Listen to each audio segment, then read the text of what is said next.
Good day, everyone, and thank you for joining us here in person or by video. My name is Tamara Loisel, and I am the founder and CEO of Synergraze, a Canadian-based environmental research and biotech company. As those of us participating here in the United Nations Climate COP 29 know, the global race to tackle climate change has sparked an army of scientists, researchers, and innovators around the world who are pushing the boundaries to reduce global greenhouse gas emissions.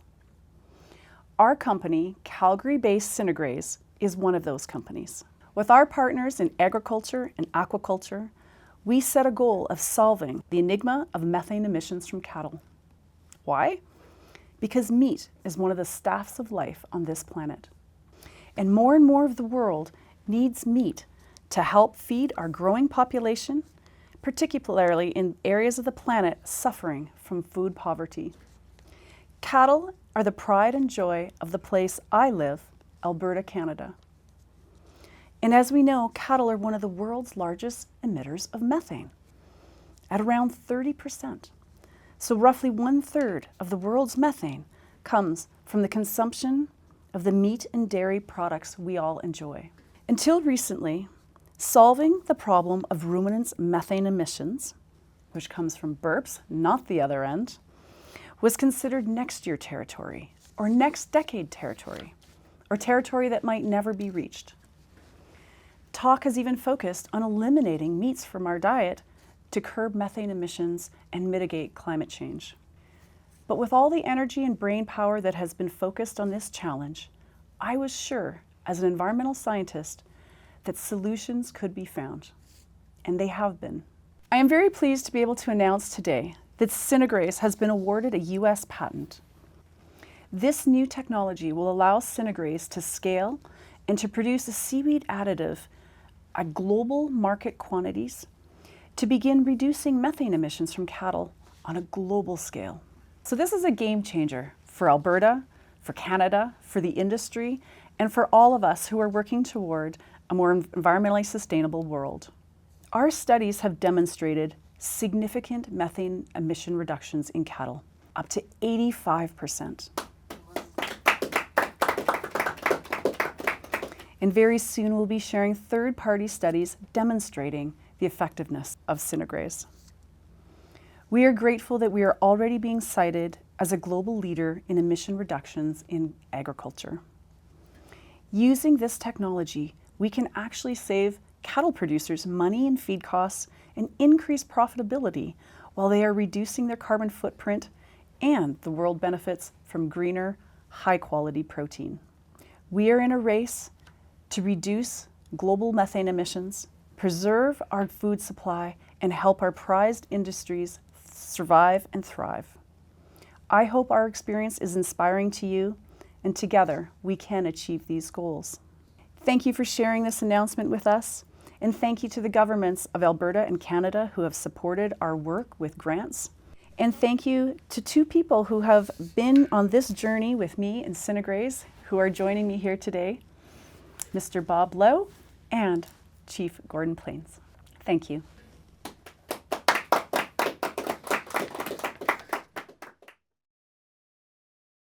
We've just heard from Tamara Loisel. We're here today with a couple of people that have been very instrumental to Tamara Loisel on her journey of discovery with Synergraze. I'm Joan Crockett. I'll be moderating a bit of a discussion between us, and I'd like them to introduce themselves. We'll go along starting with Bob, please. Thanks, Joan. I'm Bob Lowe. I'm a cattle feeder and rancher from southern Alberta. I'm the current president of the Global Roundtable for Sustainable Beef and the past president of the Canadian Cattle Association. I'm Tamara Loisel, founder and CEO of Synergraze, where we are working to reduce methane emissions from cattle and other ruminants. My name's Gordon Planis, chief of the Sauk Nation. My traditional name is Hiaquacha, and named after my great-grandfather from Chiano, the Salmon people. Great. So I'm going to jump right in, Tamara. I believe what I've heard you say is that this great discovery that Synergraze has made, I guess it's a discovery, it's a creation, is actually reducing methane emissions in cattle by 85%. Is that what I heard? So our invention is around increasing the bioactives in seaweeds that make it possible to reduce methane emissions from cattle. And we have demonstrated in several studies significant methane reductions. And we have third-party verifications, and these have been validated using gold standard equipment like green feeds from CLOC. And yeah, we're really excited about the results we've been getting. So I'm understanding as well that it's in addition to cutting methane emissions, that you're actually cutting costs for farmers. Is this correct? That is correct. And Colorado State University has developed a fact calculator. And when you punch in the metrics from Synergraze, the number that comes out is that it increases the profit per animal, per head of cattle, by $47 Canadian for producers. And so Per cow? per animal, Per head? over Mhm. 165 days. Really? So yeah, it makes me wonder. So Bob, like what a $47 head increase in profit would mean to an operation like yours. Well, you have to first understand the cattle industry is a very low margin industry. $47 a head increase in profit it's huge. Nothing's ever come even close to these numbers before. So so we have a 6,000 head feedlot, so you do the math. So we've got an environmental discovery that's reducing methane. It's also helping the bottom line of cattle producers, and it's also helping your people in Vancouver Island on the west coast of Canada. Can you tell us about economic advantages, and what are some of the sort of additional things over and above environment that you're seeing that are coming out of this discovery? Well, this is new technology that come to our area. We live on the west coast of Vancouver Island on the south end. We overlook the northern straits of the Salish Sea, what they call the Juan de Fuca Straits today. I do have a glimpse right out my front window of the Olympic Mountains. Wow, lucky you. We are dependent on in our community. We are dependent on salmon. We're dependent on the ocean, and this is an offshoot of that. So if you think about seaweed, we have a lot of seaweed, and it's up and down, right up and down the coast. And you think about this in the village where I live, and the work we're doing with Synergraze. We have greenhouses that are utilized for this very technology that really works well for us. Mm-hmm. I'm a person that used to be in the logging and fishing industry. I retired from Parks Canada. I do a lot of cultural work in our community. I'm looking at language revitalization, all those things that are important to our culture. But this is also about our culture, our way of life. Food security comes to mind. Mm-hmm. And if you look to the future, I think that this could be, when I hear that word that Tamara says, scaled up, I think that's a really good word. That Mm-hmm. means there's going to be more employment for people in the future as well. Mm-hmm. I'll come back to that in a minute. First, I want to ask, so you're a BC girl originally, and then you moved to the prairies. How did you get involved with seaweed? Well, I got involved through my work at the University of Alberta, where I was a student studying environmental science in the Faculty of Agriculture. And it wasn't until, I was always interested in reducing emissions, greenhouse gas emissions. And it wasn't until a number of years later, about 10 years ago, that I learned that methane from cattle is one of the single largest sources of greenhouse gas emissions. And once I learned that, I decided that that was a problem I wanted to solve. And I started doing reading and research. And when I stumbled across an article about how seaweed could reduce enteric methane emissions from cattle, I just knew that that was what I wanted to do, and have been working on that ever since. And it's been close to 10 years. Mm-hmm. And Bob, the cattle industry, this might have come as a bit of a surprise that there was going to be this kind of a discovery. When did you become involved? And tell me about your process of understanding what it might mean to the industry. Let us in a glimpse of that. Sure. Well, I mentioned this morning I met Tamara quite a number of years ago when she was telling me about this, and I thought, well, I said I'd like to do a trial if you want. Well, you can someday, but right now the lab is my kitchen. So she said I have a test tube full. How many cattle are you running at your feedlot? When we're full, we're about 6,000. And what does that mean to your bottom line if there's a product like this that you can take advantage of? Well, if you go by these numbers from CSU, 47 times 6, just under 300,000, and you've got to understand that that's in a half a year.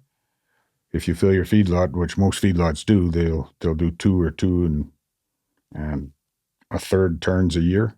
So that's quite a dramatic. It's substantial. Substantial. So Tamara, you're kind of a rock star, I bet, with the cattle industry. It looks like it was, a piece of cake, but I'm sure it wasn't. I'm sure you came across hurdles and barriers. Even a woman in science, the STEM fields are still fields where we're seeing many more women. I'm sure you'll be a great role model to a great many. But tell us about the tough days. What are the barriers? Well, our barriers and challenges have been different depending on the stage of our evolution. And in the early days, back when I had test tubes in my basement and my kitchen, the biggest barrier was funding. And it took a number of years to convince somebody to give a lot of money to do what we knew we could do with this science. And in 2021, I was able to get commitments of $10 million. And that really, changed our trajectory. And kitchen and basement no longer. And I was able to get proper facilities and a research facility and a lab and working out on Souk First Nation, the greenhouse, and really get, high quality scientific equipment. Then as we, got into actually working on the scientific problems, we really had a formula of it's going to be about the concentration of the bioactives in the seaweeds and the amount of seaweed we can grow. And so we were really focused on increasing both of those. And we were highly successful in addressing both of those. And our patented technology really was a game changer for both of those, increasing the bioactives concentration and the quantity of biomass. So what were the pitfalls or what are the barriers that lie in front of you now? So now we're getting ready for commercialization, and we're talking to producers, and a lot of producers most producers, every producer I've talked to is really intrigued and interested. And most of them say, well, I need to talk to my ruminant nutritionist. And then, or I want you to talk to my ruminant nutritionist, and I'll speak to them. And some of them have said, well, sorry, we're already promoting another product that has a fraction of the methane reduction capabilities as does Synergraze. So really market access is really our biggest challenge right now. Mm-hmm. And, especially when you can't get those ruminant nutritionists to test the product and do a head-to-head comparison. So, we're encouraging some of those folks to do that. And, ultimately it's going to be, producers, I think, having a calculator like what CSU has developed and somebody like Bob, our producer, can just tell us what CSU is, please. Sorry, Colorado State University. Thank you. Their AgNext fact calculator. And when producers start punching in the numbers and realize the difference this can make to their bottom line, part of the methane benefits is also carbon credits in certain jurisdictions. So it's nice that there are voluntary incentives for using a product like Synergraze. So where do these incentives exist?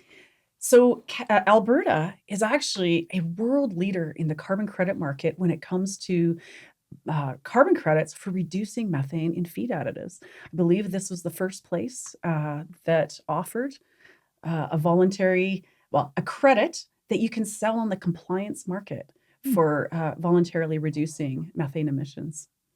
So you had a good incubator where you were from. Exactly. So, Chief, I know you mentioned food security. And I just want to go into that area just for a minute, because one of the things that I recently read is that the National Institutes of Health in the United States says that beef consumption is really important in early life, especially in ages 1 to 5 for cognitive development. And I know that food security is a key element. And I want to ask you, how do you see this product actually playing into the whole idea of ending food poverty or food security going forward? Well, just from what I've learned, and also from our community, you can see the demand in the future. Like some of the words that come from our area, British Columbia, saying that in the future, a lot of the food will come from the sea, but it ain't. We just don't eat fish every day, even though we are the salmon people. But what I can say is having that diet of meat and milk for our young children is very important. And you think about in the future for food scarcity, people that don't have that. We're very lucky where we live in Canada. Mm-hmm. Globally, there's a lot of places that aren't. And you got to think about it now. The work we're doing is globally. Mm-hmm. So cost of living is on everybody's lips these days, especially in Canada. But Bob, I'm going to ask you about cost of living. Do you think that the cost of beef, I mean, when we go to buy a steak at the grocery store, it is expensive. Do you foresee, we've already heard that this product has an opportunity to reduce costs of production and create efficiencies for farmers. Do you think it's going to help us with the cost of beef? I think the cost of beef is beyond our control. We've been told that we have to produce more with less. Well, Synergraze is doing exactly that to a huge number. And I'm not going to say any numbers right now, but it makes a whale of a difference. As far as reducing the cost of beef, personally, I hope not. But those are two different conversations, Sid. Is it making beef be seen as environmentally sustainable? Is it changing our attitude toward beef? I think a vision comes to mind. There was an art exhibit many years ago where they were wearing slabs of beef and people thought it was outrageous. I'm not suggesting that, but are you interested in changing people's attitudes toward beef? And will this product, Synergraze solution, will it have an effect on that in your view? I'm sure it will. I mean, have you heard of anything else that has the capability to reduce, CO2 equivalent emissions that comes anywhere close to this? Mm-hmm. And it shows that the cattle industry is willing, we took on a problem. We're going to lead the world. The cattle industry, coupled with Synergraze, we're going to show that it can be done, that we as an industry can produce food with following the 3 pillars: environmentally friendly, socially, whatever it is, responsible and economically viable. Mm-hmm. In a way, that's what we've got with the 3 of you here on the panel today. Tamara, I'm going to give you a last chance to we're going to wrap this segment. And I'd like to know, what advice do you have to other people who have some kind of a nascent technology? They have an idea. They think that they can participate in some way. You've been through the long haul on this. It's been more than 10 years, but tell them what you can about how they can do it themselves. Well, you got to be committed to the long haul and don't give up. Just don't give up and be really focused on what value you're going to be bringing to the world. And when you're focused on that, it'll get you through those really tough times.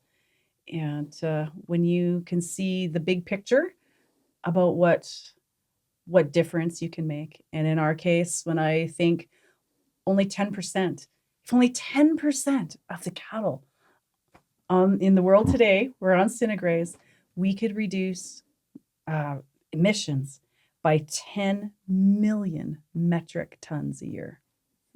Amazing. If people would like to look up more information about you, can you tell them where they can do that? Yeah, you can check out our website, synergraze.com. Thank you so much. Thank you. Thank you, Joan.